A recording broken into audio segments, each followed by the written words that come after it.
पौलुस ने कहा कि अगर ये पवित्र आत्मा तुम्हारे अंदर है और जो गैर भाषा पवित्र आत्मा के वरदान अगर तुम्हारे अंदर है, तो अगर तुम गैर भाषा बोलोगे तो तुम उन्नति का कारण बनोगे। लेकिन जो गैर भाषा में बातें करता है वो अपनी उन्नति करता है, प्राण की, शरीर की, आत्मा की। अगर आप गैर भाषा बोलते हो तो बाइबल बताती है आप अपनी उन्नति करते हो, अपने शरीर की, प्राण की, सोल की, अपनी आत्मा की आप उन्नति करते हो। आपको नहीं मालूम आपके बिजनेस में कौन आपको धोखा दे रहे हैं। आपका बेस्ट फ्रेंड है या आपका बेस्ट एनिमी, आपको मालूम नहीं। गैर भाषा उसे एक्सपोज करती है। गैर भाषा में बोलना उस व्यक्ति को जाहिर करता है। परमेश्वर सब कुछ जाहिर नहीं करता, कुछ चीजों को वो रख छोड़ता है न्याय के लिए, पर वो जाहिर करता है बहुत सी चीजों को। आपके पास गैर भाषा नहीं है, आप 90% पीछे हो। अगर आप बेस्ट भी दोगे अपनी लाइफ का तो भी 10% होगा वो। अगर आप बेस्ट भी करोगे अपनी लाइफ से, बेस्ट भी दोगे प्रभु को, तो वो 10% होगा। अगर आप पूरा पेपर भी करोगे तो आपके 10 नंबर आएंगे, अगर आपके पास गैर भाषा नहीं है तो। एक बंदा बेचैन होकर उठा रात को, उसे मालूम नहीं था वो बेचैन क्यों है। उसने गैर भाषा में प्रेयर करनी शुरू की। उसे होली स्पिरिट ने गैर भाषा दी हुई थी। वो गैर भाषा में प्रार्थना कर रहे हैं, प्रेयर कर रहे हैं। 1 घंटे बाद वो बेचैनी 2 घंटे बाद खत्म हो गई, वो सो गया। थोड़े दिन बाद उसका सगा भाई उसे मिलने के लिए आया। उसने बताया क्या कि भाई कैसे हो गया। उसने कहा कि एक दिन मेरे को रात को अटैक हो गया था और मैं मर गया था।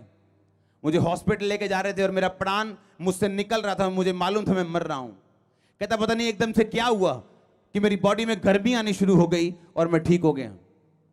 और डॉक्टर ने कंफर्म किया ये हार्ट अटैक था, मेजर हार्ट अटैक।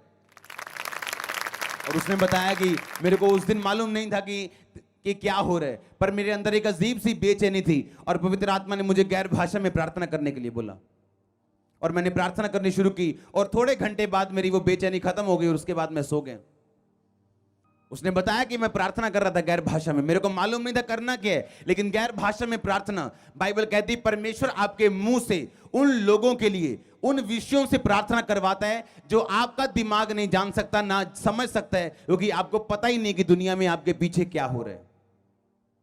आपका एनिमी आपका दोस्त बना हुआ है, आपका दोस्त आपको दुश्मन लग रहा है, आपका तारनहारा, आपका डिवाइन हेल्पर, आप उसे इग्नोर कर रहे हो। क्यों? आपके एंटीने हिले हुए हैं। जब आत्मिक एंटीने हिले हुए हैं तो लाइफ की पिक्चर खराब है और पूरी तरह से क्लियर नहीं आ रही, और टीवी देखने में बोलते हैं ना मजा नहीं आ रहा क्योंकि पिक्चर क्लियर नहीं है। अगर आप दिन में 6 घंटे प्रार्थना करते हैं, 5 घंटे से ज्यादा प्रार्थना आपकी गैर भाषा में होनी चाहिए।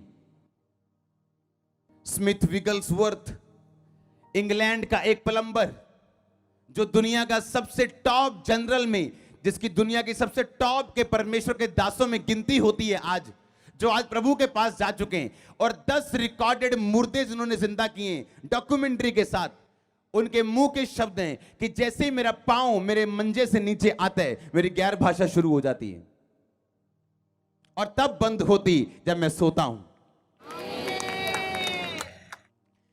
क्योंकि गैर भाषा बोलने में आपको बताने की जरूरत नहीं, आप गैर भाषा बोल रहे हो। आप अपने काम में खड़े हो, आप ड्राइविंग कर रहे हो, आप खाना पका रहे हो और आपकी जीभ के नीचे आप गैर भाषा बोल रहे हो। और जैसे ही आप गैर भाषा बोल रहे हो, परमेश्वर एक बर्थ, एक जन्म आपके अंदर देता है उन चीजों को जिन्हें आप समझ जाते हो कि ये मेरे दिमाग की उपज नहीं, ये होली स्पिरिट ने मुझे करने के लिए बोला है। कुछ चीजें आपके अंदर आपका दिमाग भेजते हैं जो सफल हो सकती हैं, असफल भी हो सकती हैं, पर जो होली स्पिरिट आपके अंदर उपजाएगा वो कभी असफल नहीं होगा। लोग आपको कभी असफल होता नहीं देखेंगे अगर वो होली स्पिरिट ने उपजाया है तो। लोग पूछते हैं मैं कौन सा बिजनेस करूं जी, मुझे पापा से मिलना है, मुझे पूछना है क्या करूं।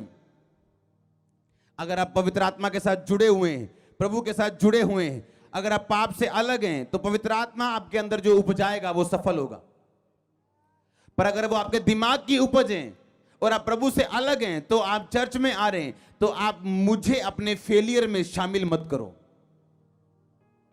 बाद में आप प्रभु पे दोष लगाओ, प्रेयर पे दोष लगाओ कि आप स्पिरिचुअल नहीं है। ये सबसे बड़ी कमी है।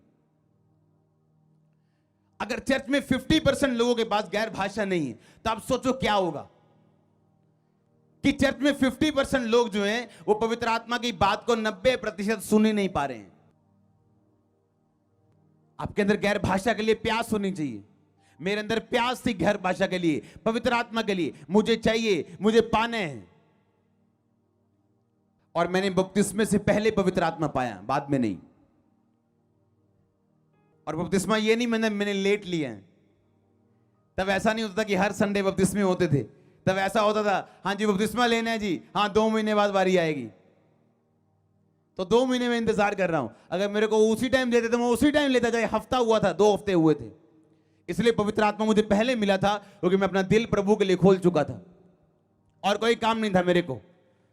क्योंकि जैसे ही आप पवित्रता में चलते हो, आपके अंदर एक इच्छा है परमेश्वर में चलने की।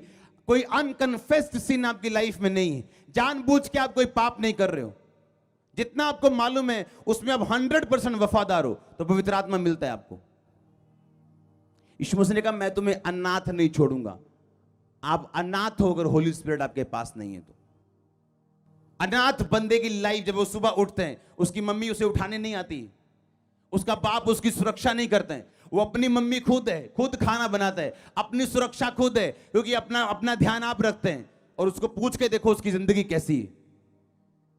इमोशनली डिस्टर्ब है, फाइनेंशियली डिस्टर्ब है। और उसी तरह से वो क्रिश्चियन जिसके पास पवित्र आत्मा नहीं है, वो भी अनाथ की तरह है। वो बड़े अनाथ की तरह है, क्योंकि होली स्पिरिट उसको गाइड नहीं कर रहा। उसके दिल में बर्थ नहीं हो रहा, जन्म नहीं हो रहा उस चीज का जिसके लिए प्रभु ने उसे पैदा किया है। क्योंकि वो कनेक्ट नहीं है परमेश्वर के साथ, उसे मालूम नहीं है। परमेश्वर ने कहा वो पवित्र आत्मा वो तुम्हारे साथ रहता है और वो तुम में होगा।